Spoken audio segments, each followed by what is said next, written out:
చెడిపోయింది కదా మా వాడికి వేరే పిల్లలు చూస్తున్నాం పిల్లల్ని, ఒకవేళ ఫిక్స్ అవుతుందేమో, ఫిక్స్ అయితే చెప్తాం అది ఇది అని మాట్లాడినారంట. మా మామ ఉండి ఇంకా ఏంది పాప వాళ్ళంతా హ్యాపీగా ఉన్నారు, వాళ్ళకి సంబంధం కుదిరిన కంటే చెడిపోయిందనే హ్యాపీనెస్ ఎక్కువ వాళ్ళ ఫ్యామిలీ వాళ్ళకి అని అంటున్నారు. అంటే ఇంకా అప్పుడే నాకు కొంచెం అర్థమైంది ఏంది వీళ్ళు ఎంత డిఫరెంట్ ఉన్నారా ఏంది అని, వేరే మైండ్ వెళ్ళిపోయింది ఇంకా నాకు. వేస్ట్ అసలు.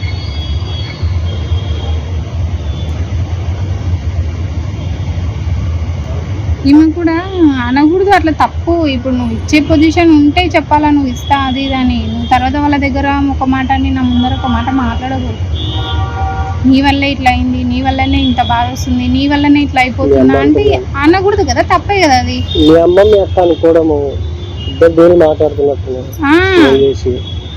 మళ్ళీ నీ సంబంధం అదే పొప్పన్నం అవి కుదిరినాక అంత ఓకే అయిన తర్వాత నాకు ఈ చంపచారాలు కావాలా బంగారువి అంటే, ఆ కట్నం ఇంత పెరిగిందనే కదా బాధపడేది. నువ్వు మళ్ళీ ఈ పొజిషన్లో ఇవితే అంటే ఆమె ఇంకా ప్రెజర్ అయ్యేదా నా పైన. ఆలోచిస్తున్నావా అవన్నీ?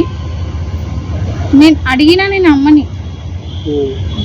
ఏం అసలు ఏం పలకరు, ఏం చెప్పరు.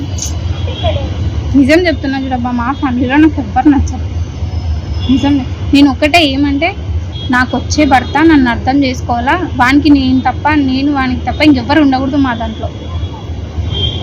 ఇదే నాకు కావాల్సింది. ఎవరైనా మధ్యలో వచ్చి ఇడగొట్టే వాళ్ళు ఉంటే వాళ్ళని ఏం చేసినా పాపం లేదు. నేను ఇదే హ్యాపీ ఉంటా అన్నందుకే కదా ఇవన్నీ చేసింది. కానీ ఆమె నాకు అవన్నీ మాట్లాడకూడదు.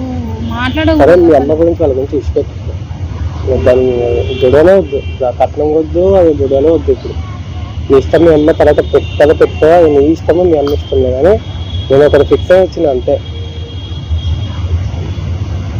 అదే మాట నేను ఆ రోజు కూడా అన్నా, ఈ మా ఇంట్లో కూడా చెప్తున్నాను, ఏందన్నా ఇంత మరి 3 లక్షలకి మనం ఎందుకు ఇంకా తిరిగి చేసుకుంటే అయిపోతుంది కదా అని కూడా ఆడుకున్నాను. మనం ఏమి పైసలు ఇస్తే మనం ఏమి తీసుకొని పైతాం కదా, జస్ట్ మన ఫంక్షన్ వాళ్ళకి అడిగి ఖర్చులకి మనం అడిగింది. దానికోసం ఇప్పుడు కూడా ఇప్పుడు మనము వాళ్ళు 3 పెడితే మనం 5 పెట్టాలి. అట్లా చేసుకుంటేనే కదా గ్రాండ్గా పెళ్ళి ఉంటాయి, అది ఉంటుంది అని ఉంటాయి. అన్నింటికీ నువ్వు చెప్తే నమ్మకం. నేను కాకముందే 1,00,000 పెట్టినాను, అన్ని అడ్వాన్స్లు ఇచ్చిన, జన్మకి పెట్టిన, వీళ్ళు పెడుతున్నాను, నేను పెట్టిన అన్నిటికీ. వచ్చినప్పుడల్లా 2 కార్లు, 3 కార్లు, 4 కార్లు వచ్చిన వారికి డీజిల్ అన్నీ నేనే పెట్టుకుంటూ వచ్చినాను. మా ఇంట్లో పొరపాటుగా సొంతంగా నేనే పెట్టుకున్నాను అన్నీ. వాళ్ళు సపోర్ట్ చేసినారు, ఏమైనా కావాలా ఒక 50,000 వేసుకోరా అకౌంట్ అని. నాకేం వద్దు, నా దగ్గర ఉన్నాయి, నేను తీసుకుంటాను. ఆడికి వస్తున్నారు బట్టల దగ్గర, దాంట్ల దగ్గర అన్ని గొడవలు అది పడుతున్నారు కదా. ఆడికి చెప్పినా నేను అమ్మకి ఎన్నిసార్లు చెప్పినా తెలుసా, సరే మా అవన్నీ వద్దు, సరే ఇప్పుడు నాకు నచ్చినది నేను తీసుకోమన్నారు, తీసుకున్నాను, అయిపోయింది. ఆడికి ఇవన్నీ వాళ్ళు ఆడవాళ్ళే అంత, నేను కూడా ఆడదానే కదా, మనమే అంత. చీరల దగ్గర, బట్టల దగ్గర ఏడైనా అంత. ఇప్పుడు ఏంది పడినట్టు నచ్చినాడు, వానికి నేను చాలా ఇష్టం అని చెప్పినాడు, వానికి నాకు మధ్యలో లేదు, మీరంతా ఎందుకు.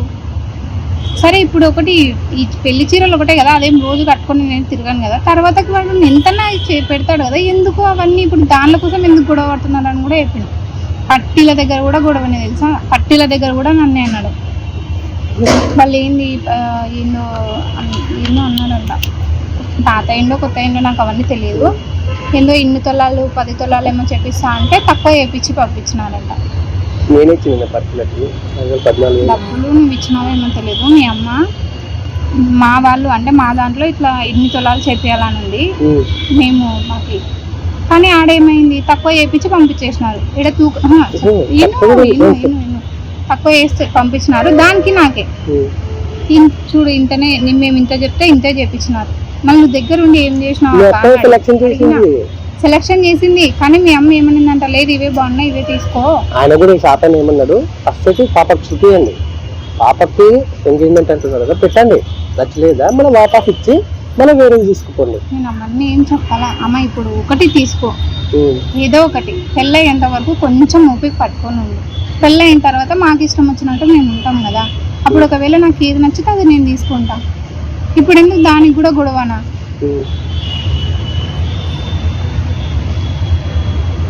సరే డైలీ ఫోన్ మాట్లాడుతున్నా, ఇవి చేస్తున్నా అవి చేస్తున్నా, అది మాత్రమే తెలుసు నీకు.